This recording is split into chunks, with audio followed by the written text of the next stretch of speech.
How can development corridors go hand in hand with equitable benefits for the people and natural ecosystems in Africa? This is a question we seek to answer through the Development Corridors Partnership. I am Dr. Tobias Nyumba. Let me take you through our aspirations for this landmark collaboration. In 2014, all countries in the world committed to achieve 17 Sustainable Development Goals, or SDGs, by 2030. This is the 2030 Agenda. The plan is ambitious: end poverty and hunger, achieve gender equality, and provide clean water, energy, and good health for everyone, among others. The cross-cutting importance of infrastructure is recognized in Goal 9, which calls for building resilient infrastructure, promoting inclusive and sustainable industrialization, and fostering innovation.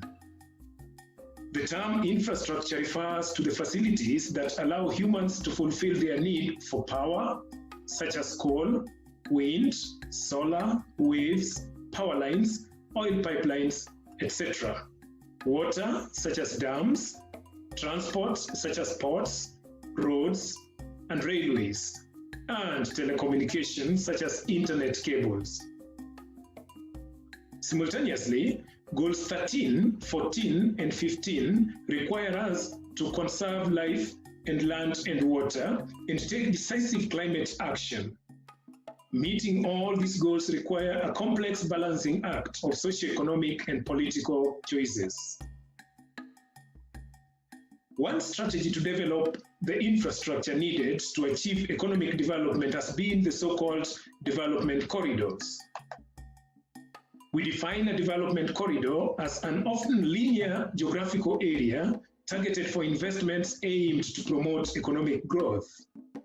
In Africa, many development corridors are being planned across the continent. China's Belt and Road Initiative is a manifest example of taking this idea to the planetary scale. While development corridors' premise is to achieve sustainable economic growth, there are serious concerns about corridor designs, planning and implementation, and the consequences for people and nature.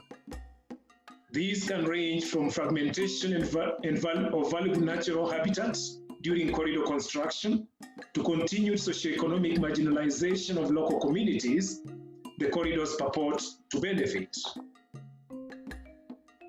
So how can development corridors be designed and implemented to deliver sustainable, inclusive, and resilient economic growth?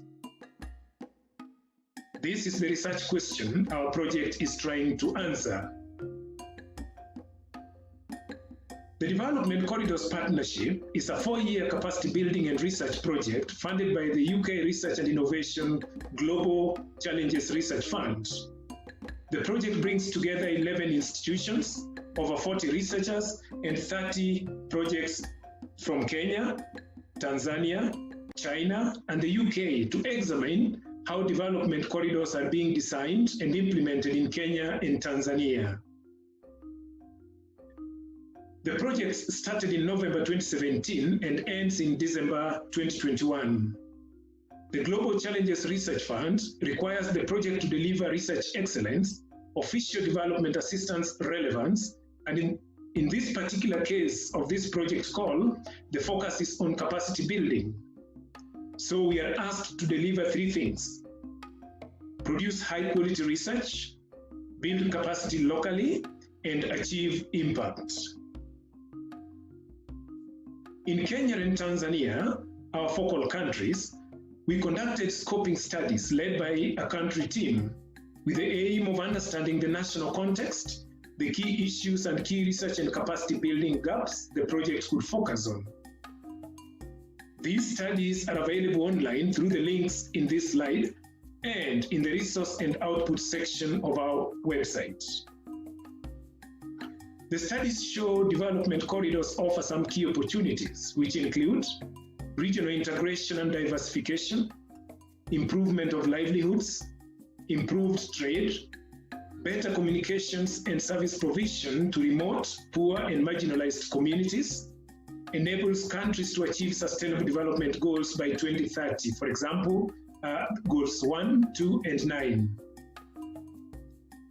However, what has been done to date also reveals some key challenges, and these include strategies often being generic and lacking enough detail, especially around sustainability, deficient design and implementation, leading to detrimental impacts on biodiversity, ecosystem services, and livelihoods, marginalization and of less powerful groups, little integration of climate risk into plans, lack of monitoring for change and success.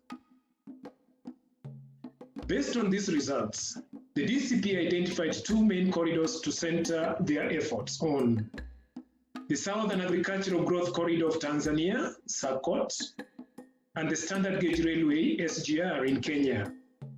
DCP also identified Lapset in northern Kenya and Mtwara in southern Tanzania as projects we should work on. More specifically, the DCP is working on 2 broad areas: biophysical research and socioeconomic and policy research. In terms of the biophysical and natural environment, we want to understand past, present, and future land and resource usage and how these have changed. We are using novel participatory scenario planning tool, as well as natural capital assessment and other frameworks to understand these biophysical factors. On the socioeconomic spectrum, we are looking at the socio-political impacts of development corridors, with a focus on improving environmental and social impact assessments. And this includes understanding impacts on local communities living along these corridors. We hope to ensure that marginalized communities and their voices are heard within these development processes, and that communities own aspects of the process. We are also investigating whether corridors really do align with the Sustainable Development Goals, and we'll benchmark these practices for corridor cooperation and collaboration. As previously mentioned, capacity building is key objective of the DCP. To date, we have done much in this regard, as you can see in this timeline. Special highlights include the ongoing peer-to-peer learning and mentoring channel. We have been partners in-country workshops carried out in 2018 and 2019, and the virtual training program we designed in light of the COVID-19 travel restrictions.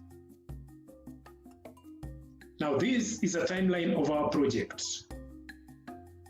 After setting up a solid foundation, we have developed partnerships and collaborations, and have conducted extensive fieldwork in 2019 and continuing in 2020. At the same time, we continue to build the capacity of DCP and non-DCP partners. Going forward, our focus is on consolidating results and reaching out to key stakeholders. At the end of this DCP journey, we would like to have enhanced corridor planning and management, a step change in local capacity, improved capacity for research and planning interaction between China, Kenya, and Tanzania, a multidisciplinary science, and corridors that deliver sustainable development without impairing or undermining ecological integrity. I hope you found this overview of the Development Corridors Partnership informative. If you want to know more about the project, please follow us on Twitter, visit our website, or email us directly.